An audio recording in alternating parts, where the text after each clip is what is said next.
Last time we spoke about the romance between General Douglas MacArthur and Admiral Ernest King. Yes, the story of the United States Army and Navy getting along perfectly during the Pacific War without a single hitch, and everyone worked together towards the same goals. No, it was a brutal war between the services, but in the end, more cool heads came to compromises, and some reasonable war plans were made to take the Solomon Islands and commence a new phase for the New Guinea campaign. The Battle of Midway was still causing shockwaves to both sides of the Pacific War, and the war planners were scrambling to adjust themselves. Yet, while all of this is going on, as sadly more often than not, we tend to forget about the one nation who had been fighting the Japanese for the longest, that being China. The Doolittle Raid brought hell upon her, and that hell was nowhere close to being over. This episode is Unit 731 during Operation SEO.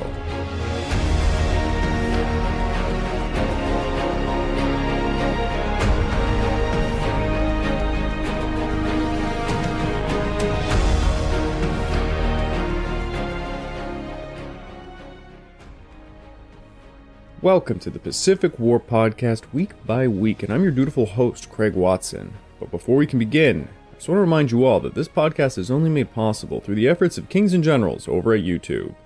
Perhaps you want to learn a bit more about World War II? Kings and Generals has an assortment of episodes on World War II and much, much more, so go give them a look over at YouTube. So please, subscribe to Kings and Generals over at YouTube and continue to help us produce this content by checking out www.patreon.com/kingsandgenerals.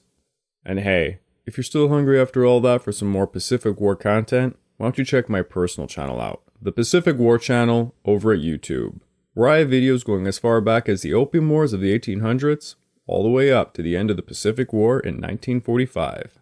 Give it a look, it'll mean a lot to me. Similar to a previous episode, I want to give a disclaimer here that this episode is going to feature some very graphic, and I mean really graphic for the years anyways, material.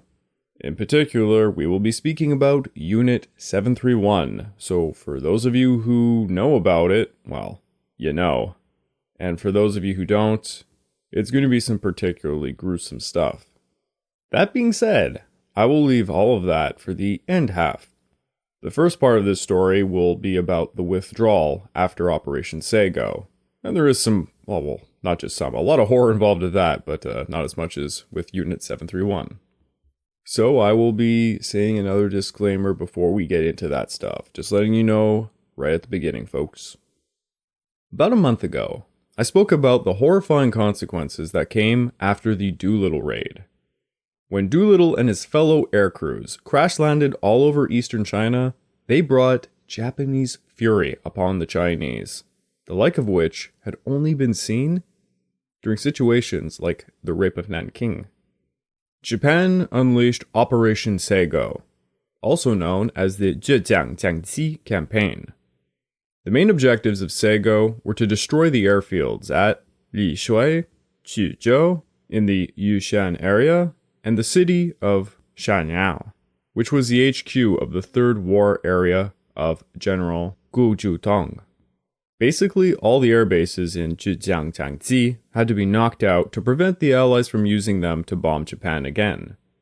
When the primary objectives of Operation SEO were complete, the IGA began its hunt for the American pilots responsible for the Doolittle Raid. Sadly, the generosity shown by the Chinese to the American pilots triggered a horrific retaliation by the Japanese that claimed an estimated 250,000 lives. Even allowing for this number to be exaggerated somewhat, that is double the number of US military deaths suffered during the entire Pacific War.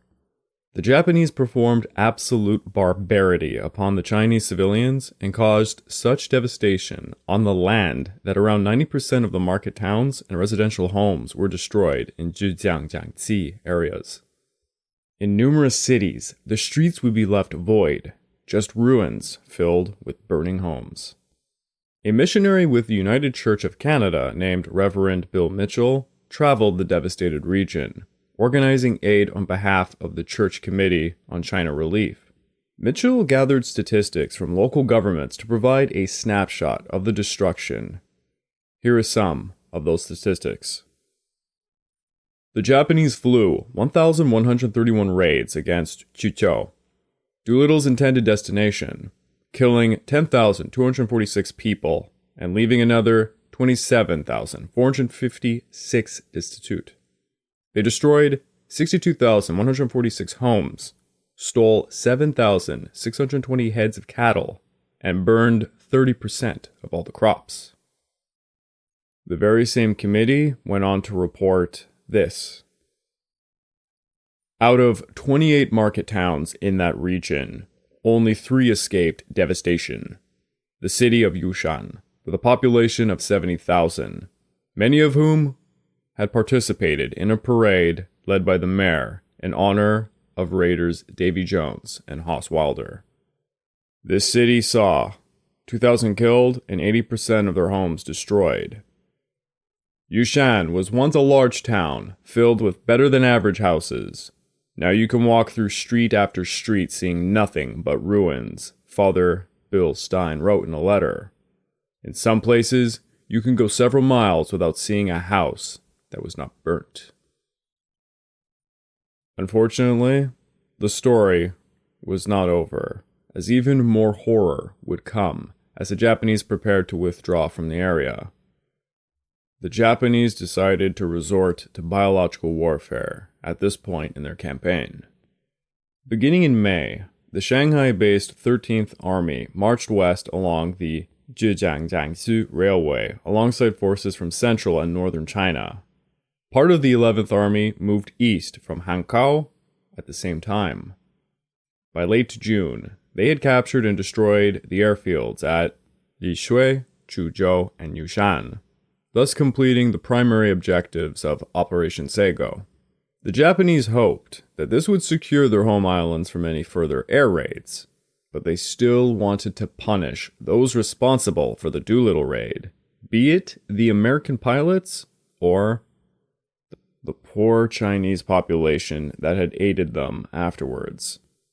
During this horrifying period, the 13th Army occupied Shanliao, Yushan, Guangfeng, Changshan, Chuzhou, Langyou, Qinhua, Lishui, and the area around the Fuquan River.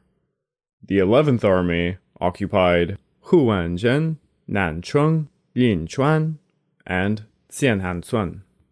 Yes, it's going to be one of those episodes where I will recommend getting a map out. And even if you do have a map of China, it's not going to help you too much because most of the places I'm naming have had their names changed actually quite a few times. Now, while the Japanese were unleashing this horror, it's not as if the Chinese were just sitting by idly. Lieutenant General Shigeru Sawada, commanding the 13th Army, had seemingly had an easy time pushing back the Chinese forces and repelling Chinese counterattacks on his western front. But he was plagued by guerrilla warfare in all the territories he occupied. This, of course, was nothing new to the Japanese. It was the classic defense strategy China had been waging for quite a while at this point: bring the enemy past their logistical capabilities and begin harassing them. The 11th Army under Lieutenant General Korichika Anami would end up facing the brunt of a large counteroffensive made by his longtime rival, General Shi Yue, and his 9th War Area Army. By May the 27th, the 11th Army had concentrated behind the Gangjiang River. They then moved to the Wugui mountain area in preparation for the new offensive, and by the dusk of May the 31st, Anami ordered his forces to ford the Fuhua River. There, they clashed with the 100th Army, forcing them to retreat to a defensive position in Jinxian. Upon seeing the looming threat, General Shi Yue of the 9th War Area sent a force along the Gangjiang River to thwart the Japanese advance and give some relief to the other defenders. But by June the 3rd, the Japanese had already overwhelmed the defenders at Jinxian and were pushing as far as Yushanjian. Anami then sent the Iwanaga Detachment along the Zhejiang-Jiangxi Railway and the 34th Division to support the Takahata Detachment, who were engaging with the Chinese 79th Army near Jiangpingjiang. On June the 4th, the Japanese were engaging the 79th Army at Linchuan, where they managed to rout the enemy and captured the city shortly afterwards. Simultaneously, the Yamai and Aida detachments engaged rear elements of the 79th Army just due west, tying them down long enough for the 34th Division and the Takahata detachment to show up and completely annihilate the defenders. All of the escape routes for the 79th were severed, leaving them at the mercy of Anami's forces.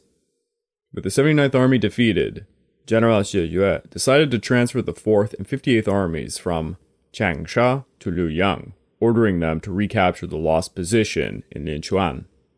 During June, the Chinese forces managed to seize the heights just left of the Fuhe River, gradually moving in on Luochuan, while the Japanese waited for an opportunity to counter their thrust. By June the 25th, the 4th Army had settled itself on an exposed position south between Luochuan and Huanzhen. So Anami decided that the time was ripe to commence an attack. Anami first sent the Takahata detachment towards Chong'in to cut the enemy's escape routes off, while the 3rd Division and the Yamai detachment put heavy pressure on the main Chinese position near Yihuang. By the end of June, the 4th Army had been completely routed, and its main strength was non-existent. The 58th Army was forced to begin a withdrawal from the Chong'in area, but soon was intercepted by the Japanese near the town of Xiaotuo. The 58th Army would make a fighting withdrawal towards Jiangsu. By early July, the Chinese forces were battered and bitterly defeated. Many soldiers were forced to flee into mountains to escape the carnage. General Sawada then began an operation against the Chinese naval base at Wenzhou, where Allied submarines were coming to refuel and smuggle supplies to the countryside. General Sawada sent the Kazano Mixed Brigade to hit Wenzhou, while the Nara detachment would cover their rear from Lishui. On July the 11th, the Kazano Mixed Brigade captured Wenzhou, with some support from the IJN, defeating Chinese guerrilla units along the way. After this, Sawada began another operation, this time against the last remaining Chinese base in Zhejiang, located at the town of Songyang. Sawada took the Nara detachment at Lishui and the Harada Mixed Brigade at Suichang and used them to execute a pincer attack against Songyang. On August the 3rd, the last Chinese base had been destroyed. Many of its war materials, including a hell of a lot of railway equipment, were pillaged. It often is gone untalked about, but as everyone knows, the Japanese have an enormous resource issue, particularly with, just things like scrap iron. And a lot of the China War was just them pillaging and stealing everything they could get their hands on. By mid-August, both Generals Sawada and Anami were content with the amount of destruction and looting they had unleashed, so they decided it was time for their final withdrawal from the region. There was also an ongoing major operation planned to hit Chongqing that both generals would need to take part of, so they definitely needed to get out of the area. Now, withdrawing from such a large-scale operation is no easy feat. General Sawada envisioned concentrating his units in the vicinity of Quzhou before making a large-scale withdrawal to Xinhua. From there, the 22nd Division would be left to garrison the area around Yui and Wuyi because it held very valuable materials like copper, tin, and fluorite that could be extracted. Like I said, a lot of this was the Japanese trying to get their hands on things that they didn't have. By August the 15th, the first Japanese units, the Kozano Mixed Brigade, made its withdrawal towards Quzhou and managed to get out of the area by August the 25th. The next day, the final retreat towards Xinhua began, spearheaded by the 22nd and 32nd Divisions. And by the end of August, the 13th Army had made it all together to Xinhua. Sawada then instructed the fortification of the area and ordered the 70th Division to cover its rear at Shaoxing. Meanwhile, the 11th Army made its own withdrawal towards Nanchang, completing this by August the 27th. Now, what coincided with this grand withdrawal operation was the use of secret bacteriological warfare done by the infamous Unit 731. For those unaware, Unit 731, short for the Manchu Detachment 731, was a covert biological and chemical warfare research and development unit. Unit 731 often engaged in deadly human experiments and was responsible for some of the worst war crimes committed during World War II. They were sent into the region to execute land bacterial sabotage to prevent the Chinese from quickly reoccupying the territories the Japanese had just conquered. Basically, it was Japan's solution to delay the Chinese from rebuilding all those air bases they had just destroyed. So like I said at the very beginning of this episode, this is a disclaimer warning that there's going to be some stuff here that's very, very graphic. So you have been warned. Now, as some of you have might already guessed, I keep kind of falling on rakes, so as to say, with these podcasts. My real problem is I absolutely love giving extra information, building further upon what occurs in the YouTube episodes for the Kings and Generals channel. In doing so, more often than not, I literally give away future episodes in the process. So, I had already dedicated a good chunk of a previous episode on Unit 731, that previous episode on Operation SEO. But in this episode, I am specifically supposed to be talking about Unit 731. Thus, I did my best to dig up a brand new source, a terribly, terribly gruesome one at that, and I will try to do my best to give a much fuller take on the horror show that is Unit 731, and to give additional information I hadn't before. So, this will not be just a rehashing of the same thing. That's what I'm trying to say. Also, for those who are interested, my new source is Unit 731 Testimony, Japan's Wartime Human Experimentation Program by Hal Gold. The book is literally built up of testimony from guards and participants and survivors of the whole ordeal. It's a difficult read. In all the wars up until the Russo-Japanese War of 1904 to 1905, very fascinating war by the way, I strongly recommend checking out my episode on the Russo-Japanese War, not at Kings and Generals mind you, but at the Pacific War channel. Not to self-gloat, but I just wanted to point out that I don't think there is anybody on YouTube who has actually covered the Russo-Japanese War completely. Everybody simply covers one or two battles, like the legendary naval battle of Tsushima, which Kings and Generals did, or the Siege of Port Arthur. Perhaps, maybe, the Battle of Mukden. But I really tried to cover it all, and in doing so, I actually kind of screwed up, mind you, and a lot of people have given me flack for it. I had to speed up the episode a bit, narration-wise, because there's just so much information to pack into it, and it would have been about 50 minutes long if I hadn't done that, and in retrospect, I probably should have just let it run on that long. But anyways, I think I'm the only YouTuber who actually tried to cover the entire thing, and it's a very fascinating war. I happen to be using fantastic footage from a Japanese TV series that had come out in the late 2000s. Really cool stuff, especially when it shows the legendary Battle of Tsushima. So anyways, if you ever have a chance, check out the Russo-Japanese War episode of my channel. It meant a lot to me. But the reason I'm bringing up the Russo-Japanese War is, until it happened, wars had always, they've always known about the silent enemy, disease, and how it took a greater toll of lives amongst the fighting men than did bullets. With the outbreak of the conflict with Russia, Japan would make history by resolving to learn from her mistakes. By the beginning of the 20th century, Japan's scientists were making major discoveries such as figuring out the cause of beriberi disease and dysentery. Beriberi, by the way, was the main culprit that hurt the Japanese during the Russo-Japanese War. It's basically like a type of scurvy you get when you're eating just about only rice for long periods of time. The poor infantry in Manchuria suffered horrendously because of this. The Japanese discovered one strain of bacteria called the Shiga bacillus, named after Dr. Shiga Kiyoshi, and the Western presses termed the Japanese as scientific fanatics. In all honesty, Japan's army had come to be one of, if not the world leader, in the field. To address the problem of ingesting bacteria with food, the IGA came up with a creosote pill, and told their soldiers to take one pellet after each meal. During a military meeting in Tokyo about the matter, one very young American lieutenant named Douglas MacArthur, and yeah, I somehow managed to sneak him into this one too, fresh out of West Point, was there as a military attaché to Japan. The meeting was about Japanese soldiers reluctant to take the pellets because they tasted like shit.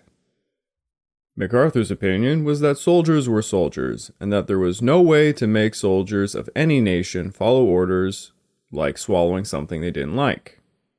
One Japanese officer suggested having the tin cans that carried the pellets have a message written on them stating, "It is the will of the Emperor that each soldier takes this medicine after every meal." The result, as MacArthur recalled, was...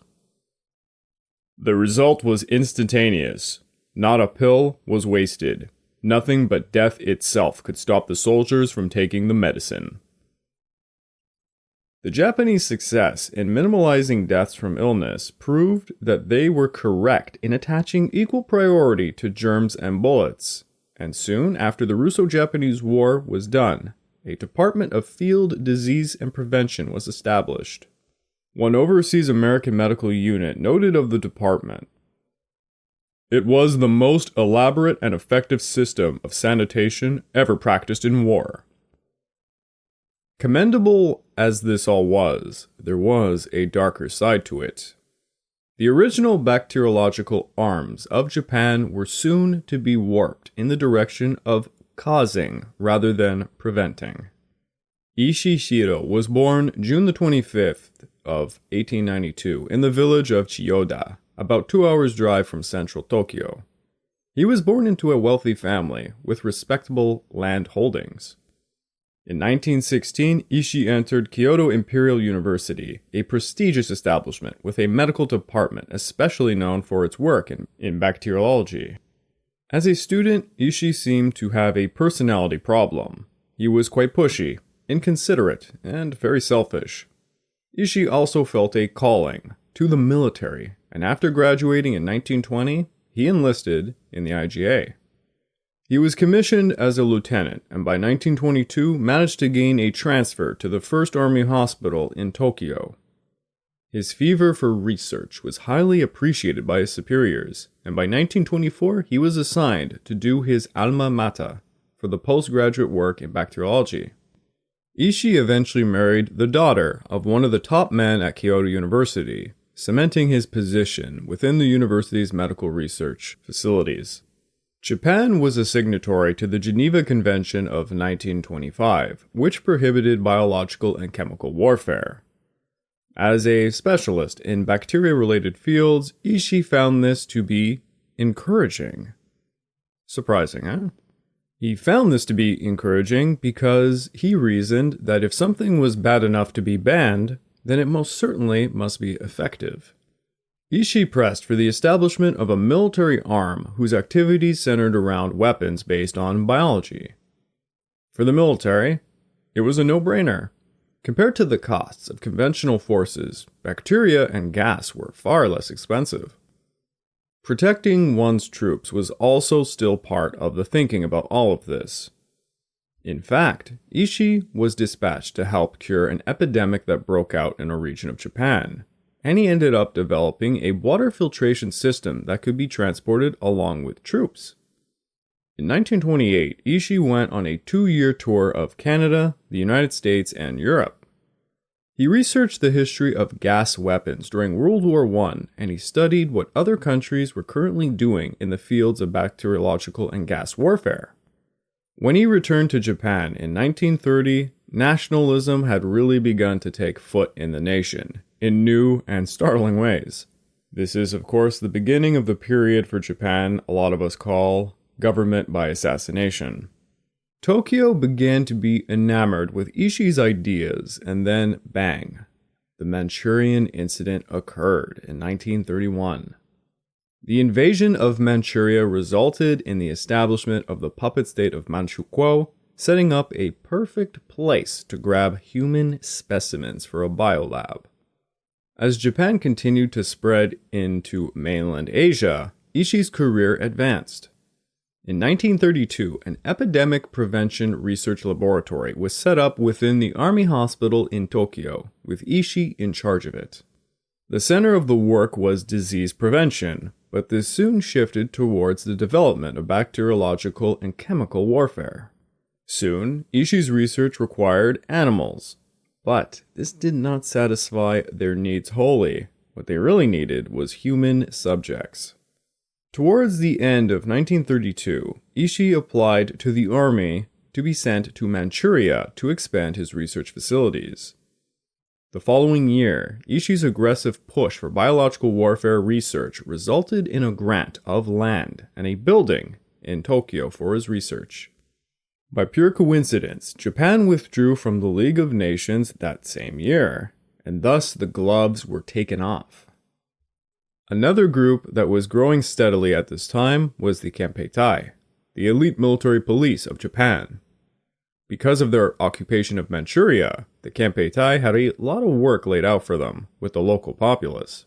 Anyone who resisted Japan, particularly underground groups, could expect visits from the Kempeitai, and if they were bad enough, they might find themselves captured and sent to experimental labs of horror. The Kempeitai were given orders from the army to help procure human subjects for what would become known as Unit 731. Former Kempeitai officer Dailin Mio-Yukataka gave testimony later in life. "We were the special handling forces of the Kempeitai, in charge of taking prisoners for the experiments of 731. We knew the prisoners would be used in experiments and not come back. We tied them up with ropes around their waists and their hands behind their backs. They couldn't move. We took them by train in a closed car. Then the Unit 731 truck would meet us at the station. It was strange, this truck. Black, with no windows, a strange-looking vehicle." The site of horror was in the city of Harbin. It was a railroad hub, a multicultural and multiracial center of commerce, art, and music. It had been developed by the Russians a few years before the Russo-Japanese War. Many white Russians fled Russia and stayed in Harbin. And I guess I have to say this, by white Russians I mean those who weren't sympathetic to the new Soviet Union. By 1932, as the Japanese Empire expanded, Ishii and his associates followed with them everywhere they went. There was a ton of fear that the Soviet Union would crash down on Manchuria, and Ishii planned to develop a means to stop them if they tried. Ishii's operation started out in Harbin with a few hundred men.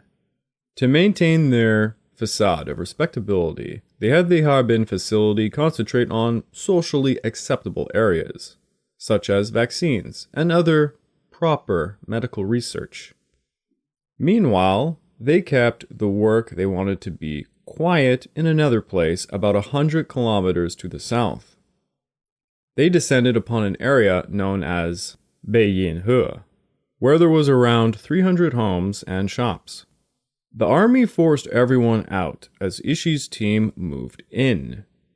There was a large building with around 100 rooms kept for quarters, while facilities were being built up. An area of 500 square meters was designated as a restricted military zone.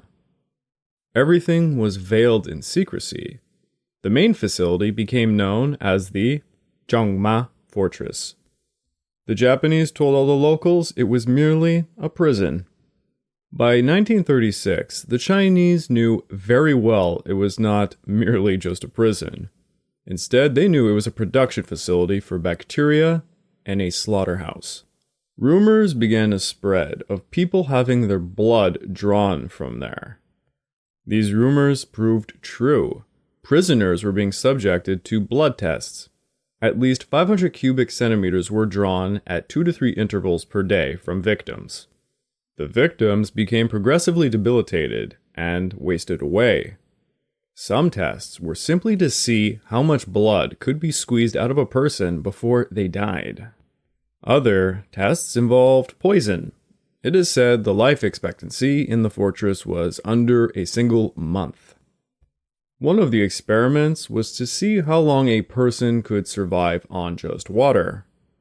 Food was withheld from prisoners, and some were given ordinary water, while others were given distilled water. They were observed as they all slowly died. There was a rather incredible prison outbreak orchestrated by a Chinese man named Li. Li and his fellow prisoners managed to get their shackles off one night, hit the guards over the head, and broke out. Unfortunately for them, they were all subjects to the blood tests. Thus, they were quite weak. Over 10 of them trying to escape were gunned down by machine guns, but 20 made it outside, where a lot were recaptured and killed. But just a few men made it to a local village and sought help from the locals. The jig was up. The fortress secret had gotten out. A new site was located much closer to the city of Harbin, a short hop away on the South Manchurian Railway. It was called Pingfang by the Chinese and Heibo by the Japanese. Between 1936 and 1938, a series of villages near Pingfang were seized by Ishii's group. Hundreds of families were forced to sell their homes and land for paltry sums of money. Surrounding buildings in Pingfang were limited to one story, and the airspace was off limits to any other aircraft other than the IGA. A complex was built consisting of 70 buildings, and this was all completed by 1939. When the locals asked about all of this, the Japanese told them it was a lumber mill. One of the researchers for Unit 731 would make a joke. "It is a lumber mill, and the people are the logs." That joke would lead to the Japanese using the term for log, maruta, to identify prisoners whose last days were being spent either torn apart or gassed to death in experiments in the facilities. Pingfang was equipped for disposing the evidence of their work in 3 large incinerators. As a former member who worked with the incinerator teams recalled, "The bodies always burned up fast because all of the organs were gone. The bodies were empty." Human experimentation allowed the researchers their first chance to actually examine the organs of a living person as a disease progressed in them. And yes, you heard that right, a living person, because a lot of the vivisections were done on live people. As one former research explained, "The results of the effects of an infection cannot be obtained accurately once the person dies because putrefactive bacteria sets in. Putrefactive bacteria are stronger than plague germs, so for obtaining accurate results, it is important whether the subject is alive or not." Another former research had this to say: "As soon as the symptoms were observed, the prisoner was taken from his cell and into the dissection room. He was stripped and placed on the table, screaming, trying to fight back. He was strapped down, still screaming frightfully. One of the doctors stuffed a towel into his mouth. Then, with one quick slice of the scalpel, he was opened up." Witnesses of some of these vivisections reported that victims usually let out horrible screams when the initial cuts were made, but that the voice stops soon after.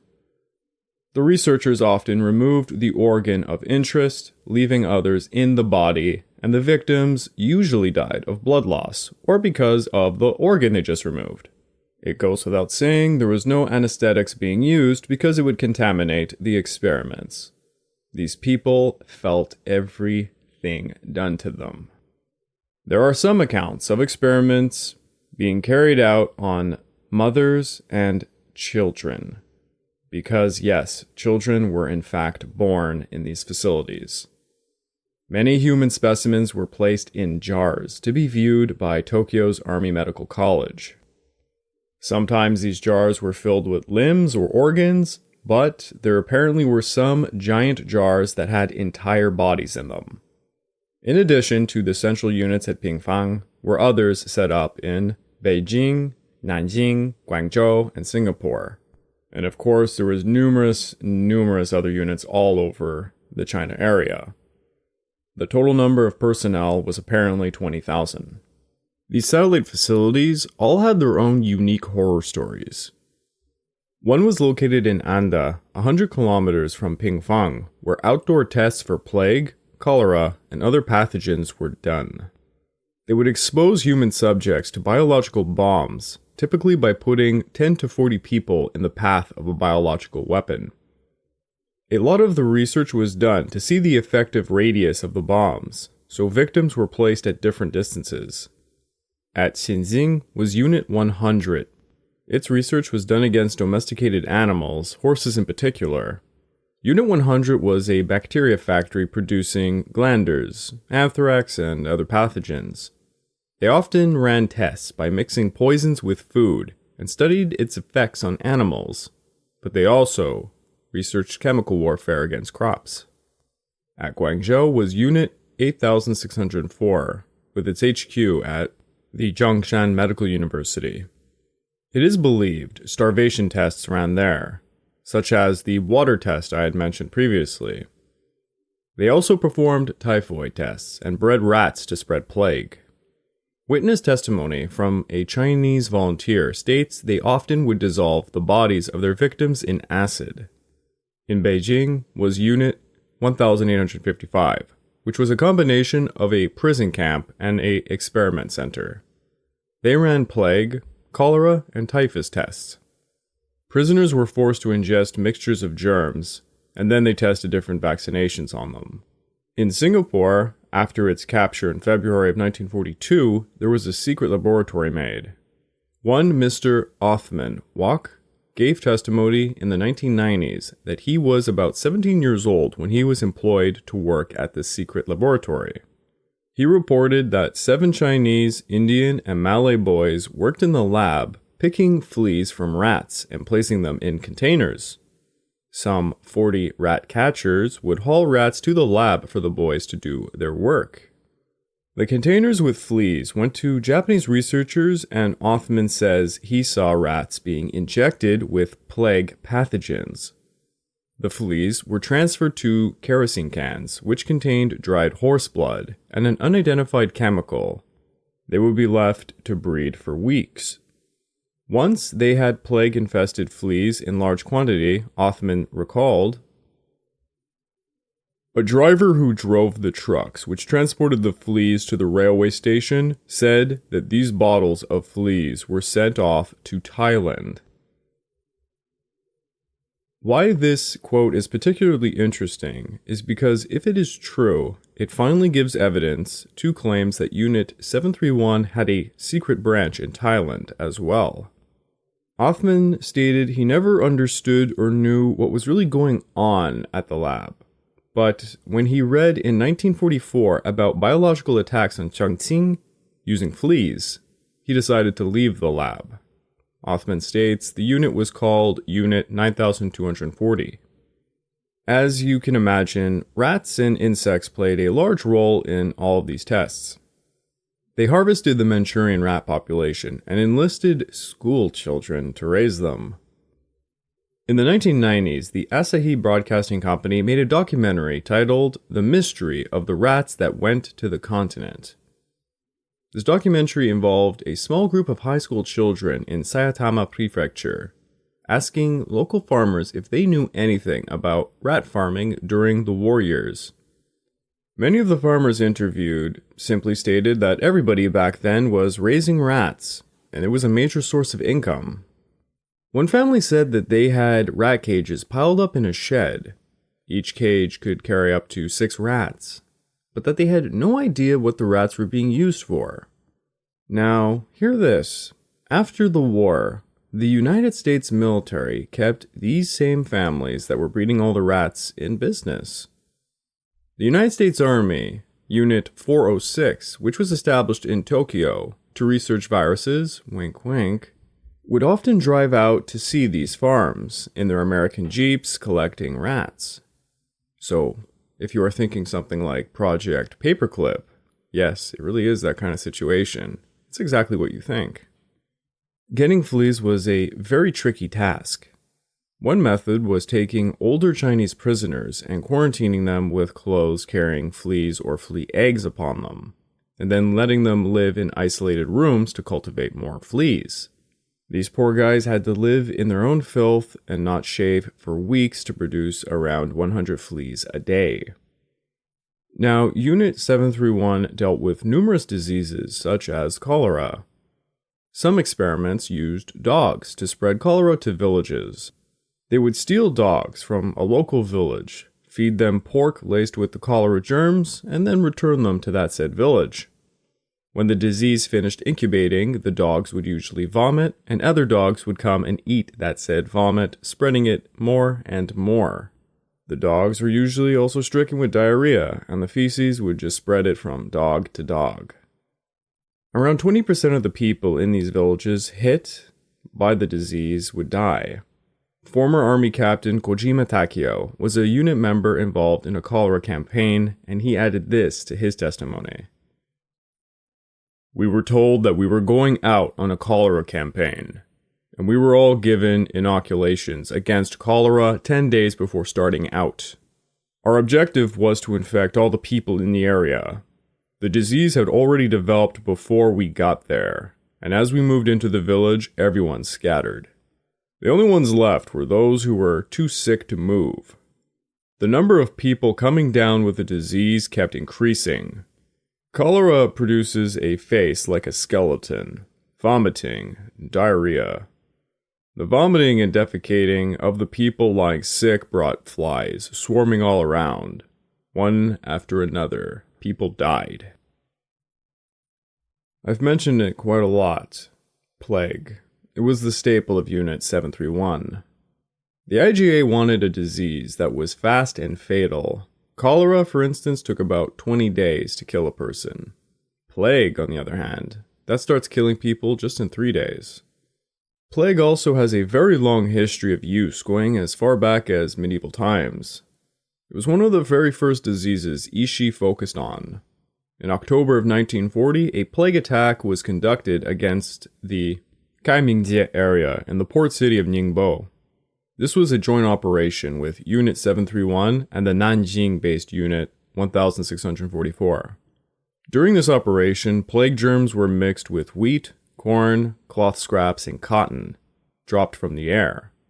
More than 100 people died within just a few days of the attack, and the affected area was sealed off from the public until the 1960s. One of the most horrifying experiments were the frostbite experiments. Army engineer Hisato Yoshimura conducted these types of experiments by taking prisoners outside, dipping various appendages in water of varying temperatures, and allowing the limbs to freeze. Once frozen, Yoshimura would strike their affected limbs with a short stick, and in his words, he recalled, "They would emit a sound resembling that which a board gives when it is struck." Ice was then chipped away from the affected area as the subjects were treated with various ailments, some being doused in water, exposed to heat, and so on. Members of Unit 731 referred to Yoshimura as the, quote, scientific devil, and as a cold-blooded animal, because he would conduct his work with strictness. Naoji Uzuno, another member of Unit 731, described in a 1980s interview a disgusting scene where Yoshimura had, quote, "He placed 2 naked men in an area 40 to 50 degrees below zero, and researchers filmed the whole process until the subjects died. The subjects suffered such agony that they were digging their nails into each other's flesh." Yoshimura's lack of any remorse was evident in an article he would write later on after the war for the Journal of Japanese Physiology in 1950, where he admitted to using 20 children and a 3-day-old infant in experiments which exposed them to 0 degrees Celsius ice and salt water. The article drew criticism, and no shit, but Yoshimura denied any guilt when contacted by a reporter from the Menachi Shimbun. Yoshimura developed a resistance index of frostbite, based on the mean temperature of 5 to 30 minutes after immersion in freezing water, the temperature of the first rise after immersion, and the time until the temperature first rises after immersion. In a number of separate experiments, he determined how these parameters depended on the time of day a victim's body part was immersed in freezing water, the surrounding temperature and humidity during the immersion, how the victim had been treated before the immersion, for example, after keeping awake for a night, after being hungry for 24 hours, or hungry for 48 hours, or immediately after a heavy meal, immediately after a hot meal, immediately after muscular exercise, or a cold bath, or a hot bath. Even what type of food was given to the victim was tested, or whether they had been fed 5 days preceding the immersions with regard to such dietary nutrition intakes. He would jot down if it was high protein intake from animal, high protein from vegetable, low protein intake, a standard diet, if there was a lot of salt in their diets, and so on. He was meticulous. Members of Unit 731 also worked with syphilis, where they orchestrated forced sex acts between infected and non-infected prisoners to transmit the disease. One testimony given by a prison guard was as follows. Infection of venereal disease by injection was abandoned, and the researchers started forcing the prisoners into sexual acts with each other. 4 or 5 unit members dressed in white laboratory clothing, completely covering the body with only the eyes and mouth visible, rest covered, handled the tests. A male and female, one infected with syphilis, would be brought together in a cell and forced into sex with each other. It was made clear that anyone resisting would be shot. After victims were infected, they would be vivisected at different stages of infection so that the internal and external organs could be observed as the disease progressed. Testimony from multiple guards blamed the female victims as being hosts of these diseases, even as they were forcibly injected. Genitals of female prisoners were infected with syphilis, and the guards often would call them jam-filled buns. Even some children would be born and grow up within the walls of Unit 731, infected with syphilis. One researcher recalled, "One was a Chinese woman holding an infant. One was a white Russian woman with a daughter of 4 or 5 years of age. And the last was a white Russian woman with a boy of about 6 or 7. The children of these women were tested in ways similar to the adults. There was also, of course, a lot of rape and forced pregnancies, as you could imagine. Female prisoners were forced to become pregnant for the use of experiments. The hypothetical possibility of transmission from mother to child for certain diseases, particularly syphilis, was the rationale for these experiments. Fetal survival and damage to the woman's reproductive organs were objects of interest. A large number of babies were born in captivity, and there have been no accounts of any survivors of Unit 731, children included. It is suspected that the children of the female prisoners were killed after birth or aborted. One guard gave a testimony. One of the former researchers I located told me that one day he had a human experiment scheduled, but there was still time to kill. So he and another unit member took the keys to the cells and opened one that housed a Chinese woman. One of the unit members raped her. The other member took the keys and opened up another cell. There was a Chinese woman in there who had been used in a frostbite experiment. She had several fingers missing, and her bones were black, with gangrene set in. He was about to rape her anyway. Then he saw that her sex organ was festering, with pus oozing to the surface. He gave up the idea, left and locked the door, then later went on his experimental work.